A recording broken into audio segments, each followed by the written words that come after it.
First of all, thank you very much for the opportunity to join this symposium and share my ideas. I got an invitation and was asked to give a speculative talk about the future in space. So I've called it Inventing Tomorrow. I frequently describe that as my job because I am basically the chief mission architect for our space science efforts. And so I'm imagining a future for space science. So let's go ahead and get started.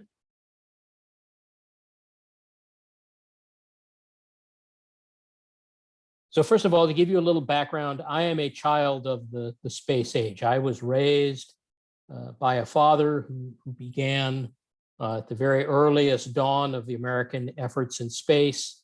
I grew up on stories of a little known project called Project Vanguard, which was the late 1950s. Freedom 7 took off about 3 or 4 months after I was born. And the picture on the right was basically contemporaneous with this Apollo engineering flight, Apollo 4. I dreamt of being an astronaut because that's what all little boys did back in the early 1960s. But as you can see, I wear prodigiously thick glasses, and that ruled me out as an astronaut.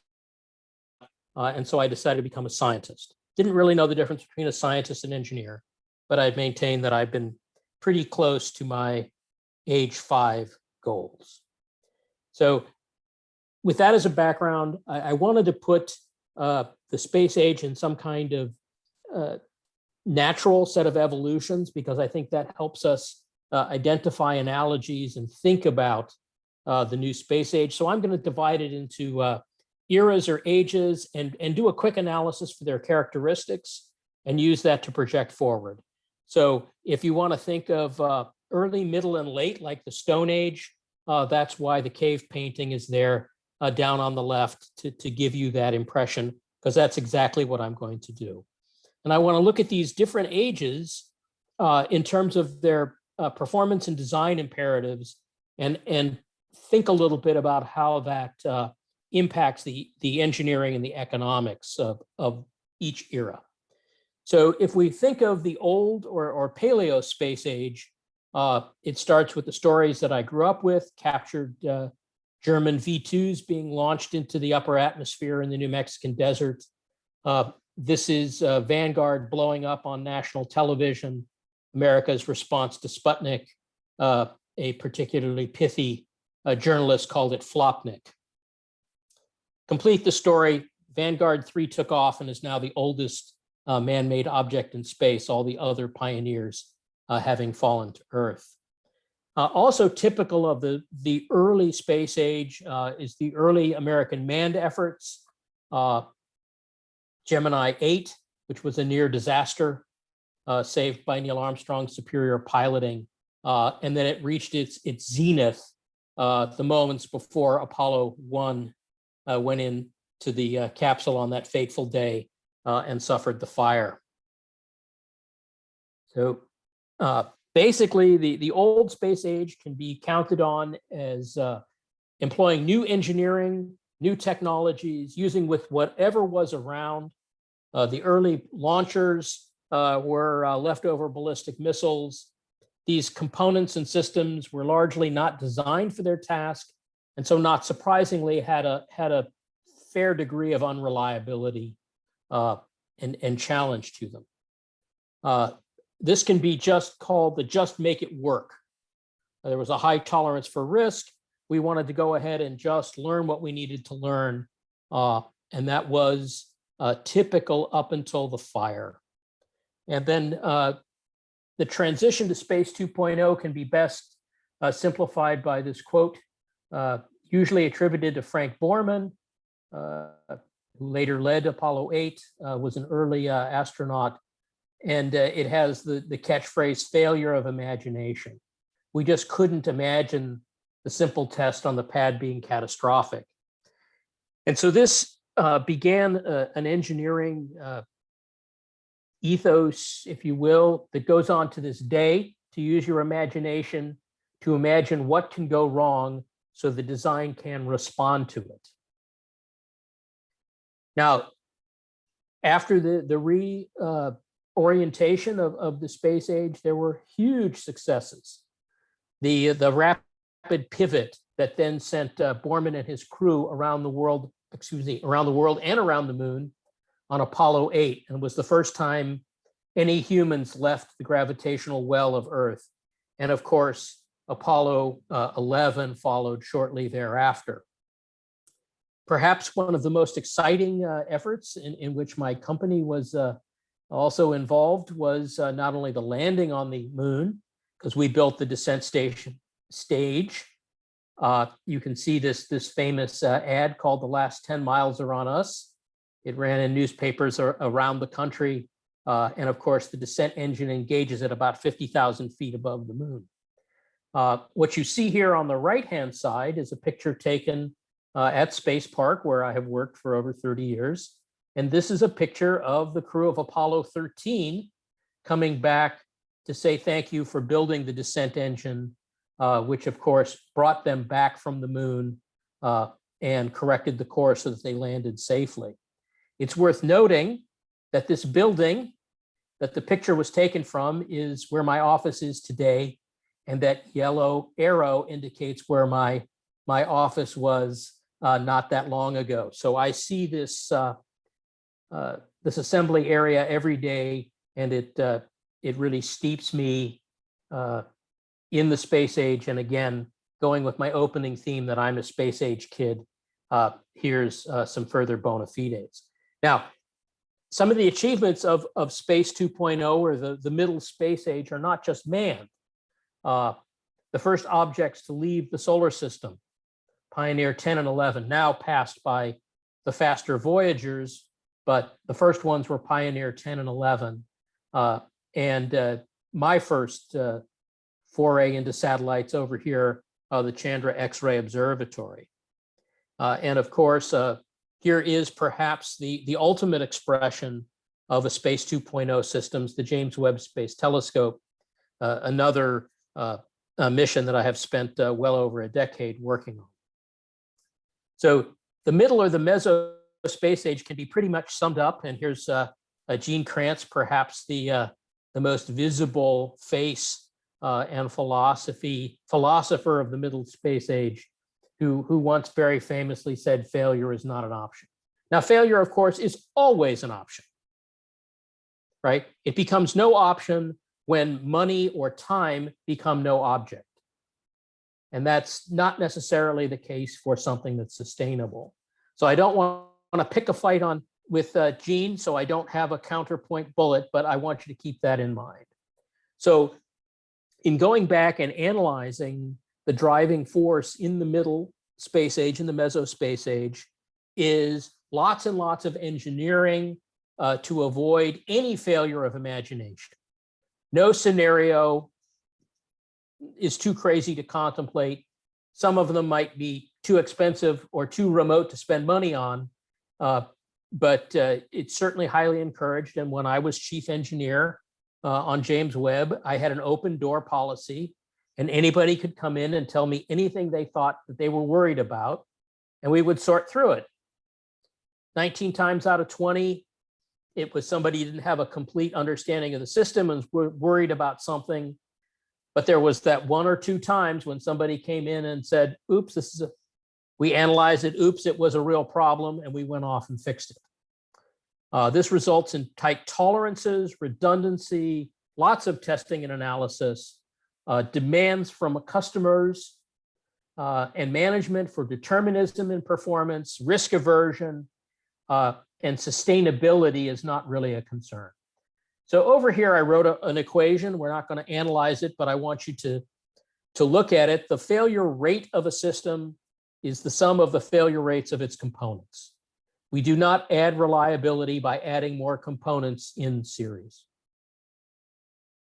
You can turn that essentially into a graph here, and if you plot the ratio of the mean time between failures, or mean time between failure divided by mission life,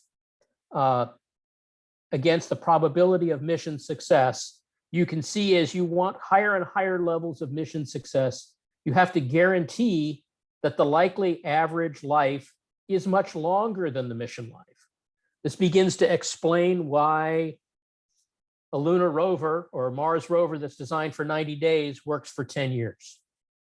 Because to be confident that you're going to live that first 90 days, in a more nominal case, you live for much longer. And as you begin to zoom in on this scale and go from 90 to 98, you can see this curve moving over significantly. And as you move up to multiple nines, you can see that you wind up nominally designing for an order of magnitude longer than the contract calls for. This is, of course, defined by the least reliable component. We fix this low reliability not by adding more in series, but by adding them in parallel. You whip out your binomial theorem, and you can show that a couple of low reliability, 90% components, when put in parallel system, can now become 99%. This is how you build up these highly redundant systems and get high levels of system reliability. Some parts of the system, however, can't be made redundant. Primary structures, optics are typically among them. The Meso-space age and this effort on high reliability is not necessarily a bad deal or a bad thing. And I'll use my beloved Chandra X-ray Observatory as an example. It was launched in July of 1999 with a 5-year mission. It is still operating. It is about to go on to the 22nd year of its 5-year mission, delivering first-rate science to the science community. But we're on the cusp, and things have been happening, and I'm going to show you a picture of one of these Kitty Hawk moments here in a moment. But what if you could go up and fix things? What if you didn't have to design it for infinite reliability without recourse to fixing an error? It turns out that this is not an entirely new idea. This is probably a picture familiar to aficionados of space history, and those with a less detailed knowledge may not recognize it, but this is Skylab. Skylab, when it was launched, had a challenge, shall we say, that resulted in the loss of a thermal shield, micrometeoroid shield, and one of its 2 solar arrays. It was not built this asymmetrically to begin with. The internal temperature was an unlivable 95 to 100 F. And the first crew literally took out a parasol, this is a blanket, and erected it and covered the area where the thermal shield had broken away, and it lowered the internal temperature to about 75 degrees, which was livable. And there were 3 successive crews in America's first space station. So we've talked about reliability, and as we transition out of the early middle space age, I want you to think about availability. This is the ability of a system to understand a little bit of repair. So here we have availability. This is a ratio from 0 to 1. The time between failures here, mean time between failure, and this is mean repair time. So you can imagine if the mean repair time is 0, this availability is 1, and we're ready to go all the time.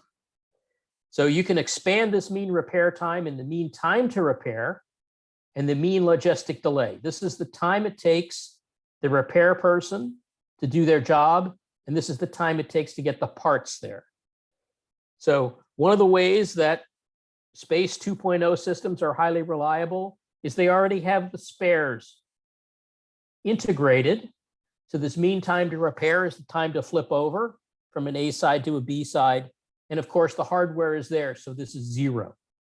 So availabilities tend to be very high, but there's also an overall reliability, this fundamental reciprocal of mean time between failures.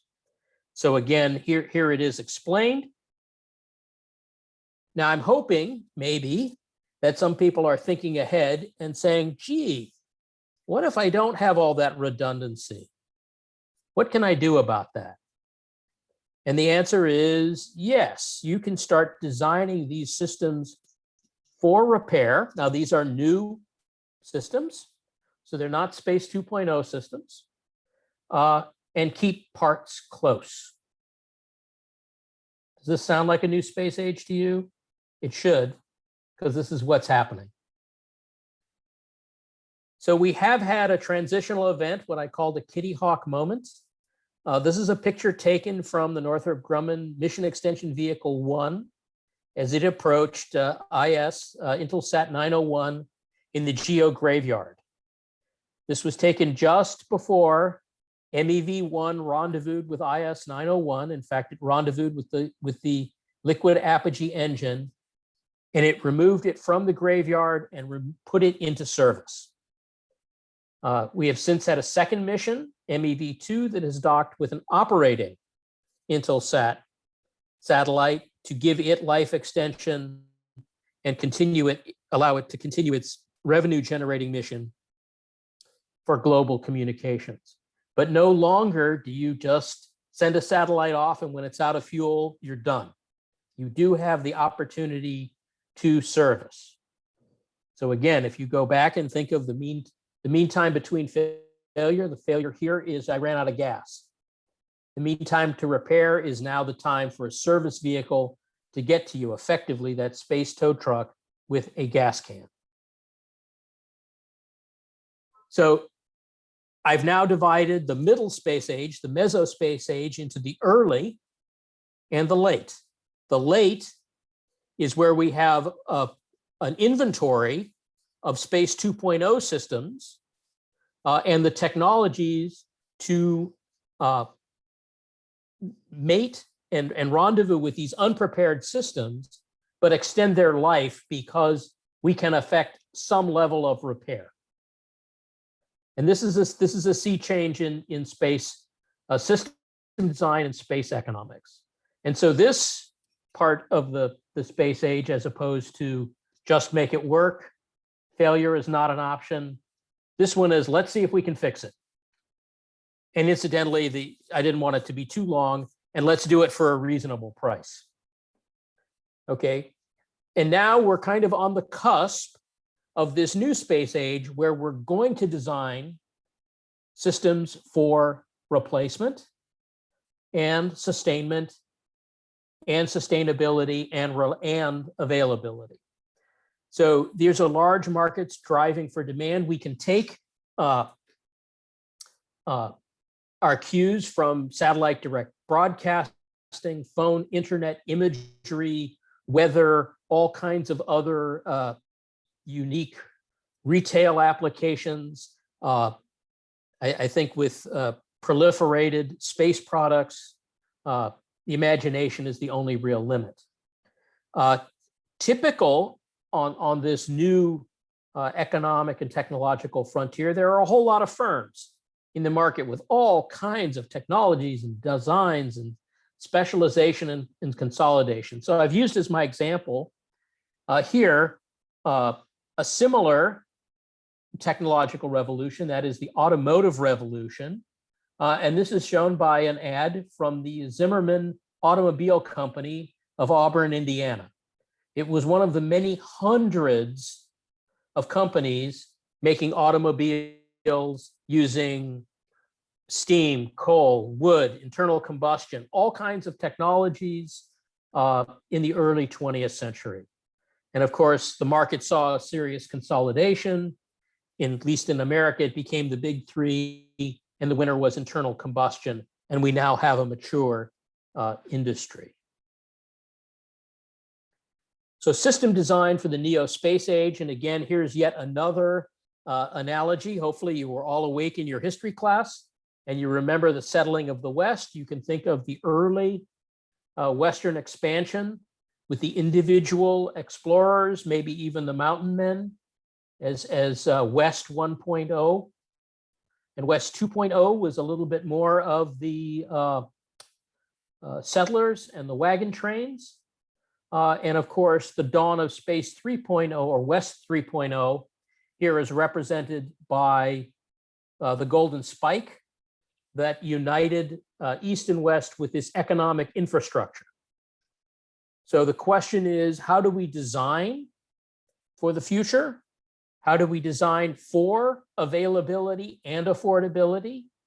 I think the answer is as different as all the customers that might occur. But this requires a different approach to the design of space systems. And we need to think about limited redundancy and safe modes and orbits. And just like the Western farmers living close to the railroad, buying farmsteads from the land that was given the railroads so that they had a path to market, space products, some of them need a path to market. That sometimes that's communication infrastructure, sometimes that's return to Earth, but they're all going to need proximity to service, so it's affordable. What impact does that have on space system design, space system operations? This is all very different than what goes on now. So we need to think about the kind of infrastructure that will be needed. Depots, service systems, navigation, logistics, traffic management, regulatory issues. Can a service craft of one nation go to a flag spacecraft of another without international negotiation? All of that needs to be decided to define and create the new space age. So in terms of review, I've introduced the space age again by analogy, and here's yet another one so that you can understand where I'm going. This is air travel. So on the left, you see the Paleo or Air 1.0. That's a picture of the first airplane with a passenger in it. That's Wilbur Wright. And the unfortunate soul sitting next to him is Lieutenant Selfridge. This was not only the first passenger flight, this was the first air crash with a fatality. And again, this was just make it work. It barely worked. It was dangerous. It was pioneering. The Meso space age, there is the iconic DC-3, also happened to be designed in my hometown of Santa Monica, but it created a market for air travel that then ushered in Air 3.0 or the Neo air age and the jet age that we're all familiar with affordable, reliable air transportation and air cargo. So again, we have the early space age, repurposed ballistic missiles here, just make it work, not necessarily highly reliable.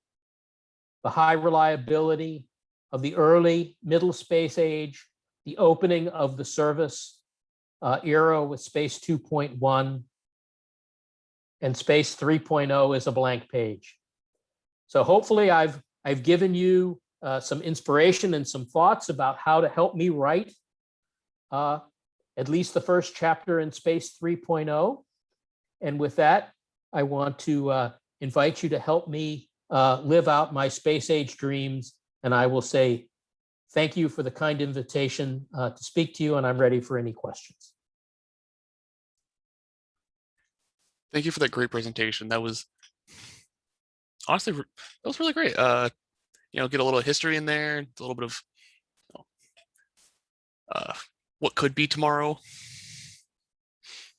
Yes, I was asked to be speculative, so I figured, okay, I'll speculate.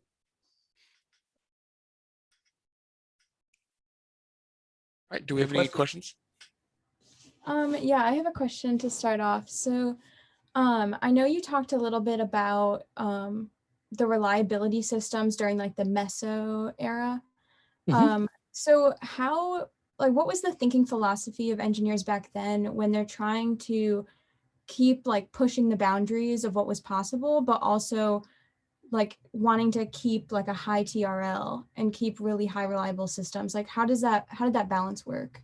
Let's see. So the general philosophy led into exactly the phrase you used, TRL. When I started my career, you know, we all heard the words, but never in that order, right? All of those words existed. They were just never used there with this concept of technology readiness. And in fact, on Chandra, we did a demonstration test that we could build the optics, but it wasn't called TRL-6. It was called the demonstration validation test. So one thing is it got systematized that you should not be introducing unknown parts into it. And in general, there's this basic philosophy that we're only going to incorporate known, used parts and systems and technologies in a new system. So you're not going to, so I give lots of talks on James Webb and pick an aspect. Somebody says, hey, how come you're not using the latest computer or the latest this or the latest that? And the answer is, my job is to deliver a reliable design that meets requirements to my customer. So it begets this entire philosophy of risk avoidance, right? I'm not going to use a TRL-5, a less mature product or idea or technology in a big reliable system for fear of something going wrong. When you move ahead into this more flexible era, you'll be able to take a little bit more risk and perhaps buy down the cost, up the return, because you have this flexibility to go up and fix it, assuming that it's designed right. I still don't think you want to go put, crackpot ideas in spacecraft, but the risk window opens a little bit with the new space age. Right, thank you. That answers my question. Great. So let's see, I've got one in the chat, so I'll try and do it verbally rather than type. I'm asked, what emerging technologies do I see as being in space 3.0?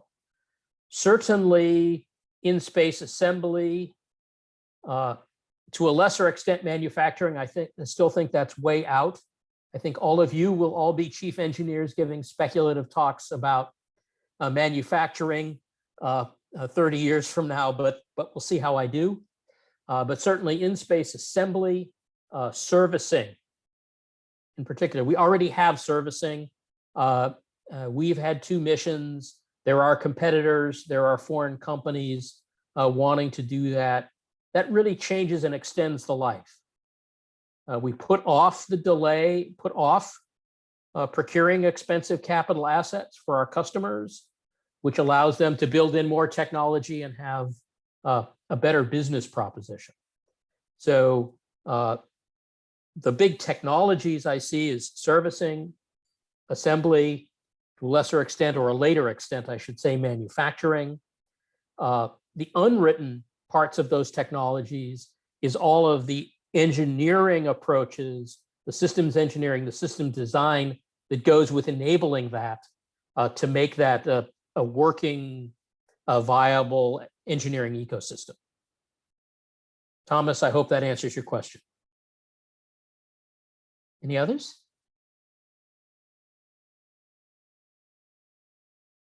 Don't be afraid. The questions are the best part for me because I've heard this talk before.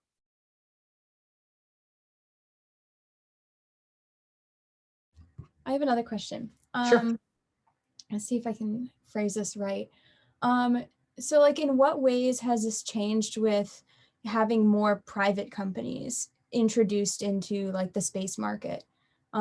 We've seen kind of a more commercialism, Yeah, sure. partnerships with government and Smaller stuff. companies even. Yeah, in more recent years. The economics of dealing with a government agency that doesn't think in terms of profit loss and dealing with private companies is very different. The servicing missions, MEV-1 and MEV-2, those were entirely commercial. NASA had nothing to do with it, right? We're returning value to that customer, to the Intelsat customer.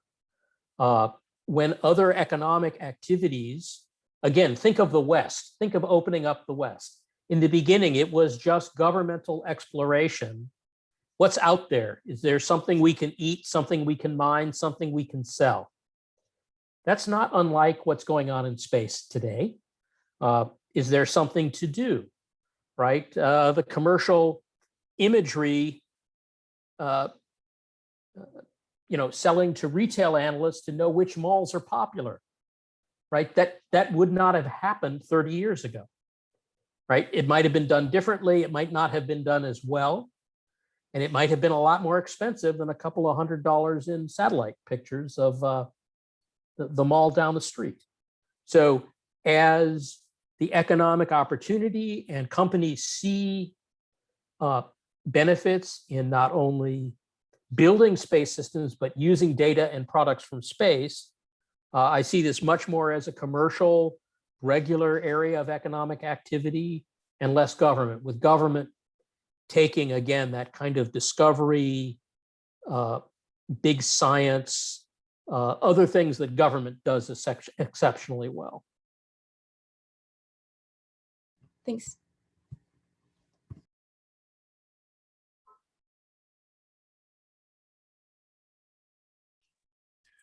I have a quick question. What do Sure. you think are the limiting factors that are going to be kind of inhibiting a large jump from into the space 3.0 from 2.1? Guts. To be quite honest, it's a way to, and let me elaborate. It was pithy. I got the answer. I got the reaction I wanted. I think it's the intellectual daring, the guts to imagine this new future and say, how can this help me do my mission? Right? We all in the space business get very comfortable. Okay, we did it this way. We've been doing it for this way. We've been very, very successful. It's very hard to shed that much cultural baggage, if you will. So one of the reasons that I left at the opportunity to talk to you folks is you're not as encumbered with 30 or 40 years of professional experience. This is the way we do it. Have gotten up and made some very radical proposals, not only for space, but for some other ways to solve problems. They would have worked fine, except they weren't the way we solved problem X or problem Y. And so having the freedom to consider more options, I think, is the limit. I think people are plenty imaginative. There's lots of technologies, lots of things that can be put together. So for example, the daring to go out and sell an idea like an MEV entirely commercially is incredibly daring. Some of the things that are being done in the launcher, the privately funded launchers and missions to space, commercial crew. That's a brand new way of thinking. That's different than, oh, the government wants us to do it, they'll pay for it. To use commercial money, that's pretty daring. So I think as we move forward, it's an entrepreneurial spirit, it's a creativity, and obviously the technical mastery goes without saying. So that's what I see as the limit. I see that limit is being one of imagination and creativity, and the gall, the nerve, the audacity to imagine a different future. Awesome, thank you.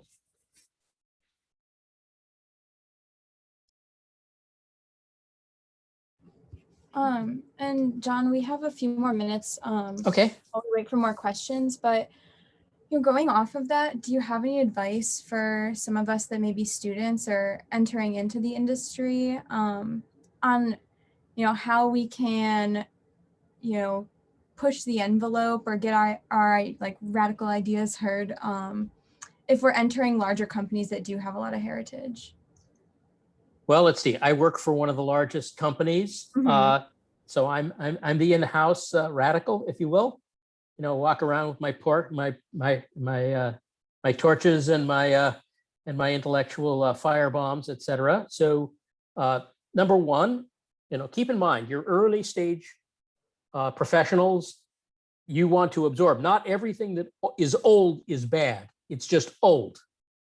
Okay, so there is a lot to be learned, and there's a lot of things that we've absolutely gotten right and we know how to do. The other thing is learning how to be a professional. That's something universities don't do well at all. Not just yours, my beloved alma mater. I'm on a board. I bust their chops all the time.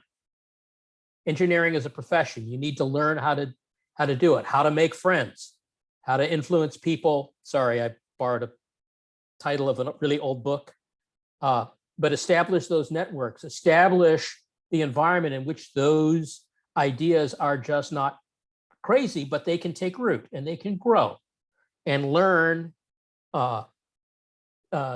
where this idea might fit. So number one, the best idea is go get those internships, go get as broad a range of experience as you can. If I was giving a slightly different talk, I would tell you my degrees are not in aerospace engineering.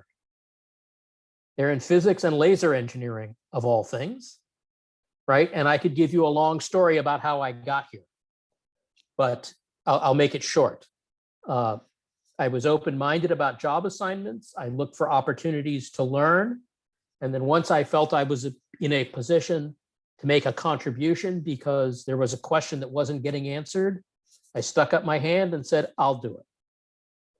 So I think in the early stage, you're this intellectual sponge, learning from others, and sometimes watching somebody else make a mistake, right? The old adage is experience is the ability to recognize a mistake before you make it, right? So you've got some experience. When you get out into industry, you'll find big, small, intermediate, that you're exposed to a lot of interdisciplinary problems that you didn't even know existed, right? There's a whole business and funding and management side to making any of these space systems work that you may have gotten a little bit when you have a project level experience, but that's really designed to complete in a given time. You're not really out in the wild competing for those funds and keeping them coming. So there's a lot of factors that you will learn. I think just getting out and getting some experience and being open to learning, and then where you think you can make a contribution, just making it. And you'll find that as you interview with companies, they have different cultures. And so when you're interviewing, you want to interview your potential employers for their culture as much as they want to interview you for your ability to join their team. So I've got one other question, and then I'll check the time with Trevor here. The question is, what's the greatest lesson or lessons that I've learned in my career? Let me just off the top of my head say two. One is the excitement of learning and doing new things. My career has mainly been to do new things. I worked established production lines early in my career and then broke off into new technologies. So learning how to learn, learning how to do new things, learning how to work well with other smart people, because 5 smart people working on a job together harmoniously is a lot smarter than 5 individual people working alone. So learning how to leverage the power of we and being creative are perhaps the greatest lessons, maybe having a little bit of those guts that I answered Trevor with. All right, that is all the time we have. Any more questions, please message us in the Slack. Do they have permission to message you by email or? Sure. Yep. The email's probably better than Slack, to be quite honest. But yeah, they can get a hold of me, and if they can't find me, they can go through the organizers, and I'd be more than happy to answer. And I hope I've given you a little bit of inspiration on this, at least this beautiful Saturday here in Southern California. I hope the same is true for wherever you are, and always look up, and space is a great place to spend your professional career. Best of luck to all of you. Thank you again. Thank you, John.